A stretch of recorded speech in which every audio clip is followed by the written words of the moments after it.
I'm pregnant with twins, and their future stepmom posted on social media that she was expecting babies the non-traditional way, so I moved states away. I dated a guy Joe for 3 months before he left me to go back to his ex Kim. Right after we broke up, I found out I was pregnant, and now I'm at 24 weeks. I let him know, and he was ecstatic. It turns out his girlfriend had fertility issues and would likely never be able to get pregnant naturally, and he has always wanted to be a father. Getting back together was out of the question for both of us, so he's still with his girlfriend. Joe was only allowed at the initial appointment, and we found out I had twins. According to Joe, when he told Kim, she had a mental breakdown about her infertility and wanted to talk to me. I met them at their house, and Kim stated that she wanted to be involved in my pregnancy because she would eventually be the children's stepmother. She started telling me that I needed to do a home birth, that I was necessary to formula feed so that they could have the babies half of the week, that she wanted one boy and one girl, and that she wanted the kid to call her mama since they would be calling me mommy.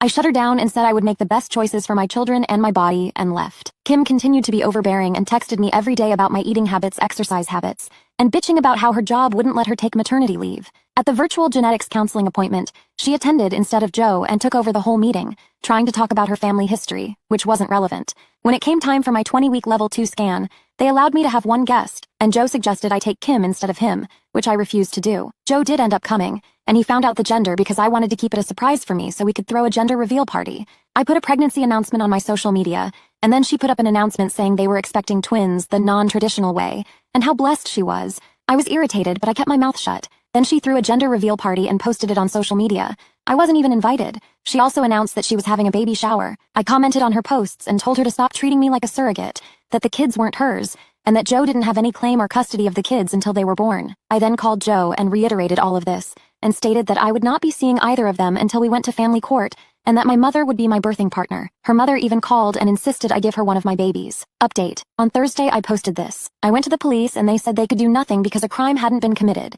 In my state, the orders of protection are for criminals or their families. So I got one against Joe. On Friday, I did get a lawyer, and they let me know that there was nothing I could do as far as custody before the babies are born. So I will be leaving my state soon to ensure that this isn't my baby's home state, and I can't be charged with anything. However, someone sent this post to Kim and she came to my job, damaged my car, and broke many office windows. I work with kids, so she was arrested for not just criminal damage and trespassing, but also child endangerment, so hopefully that works in my favor. Also, if Joe did it on purpose, I don't think Kim knew because she was screaming at me about how I stole her life and everything I had was supposed to be hers. Update. I have orders of protection against both Kim and Joe. I left the state anyway, and Joe and Kim started harassing me again because there's no legal jurisdiction when you leave the state.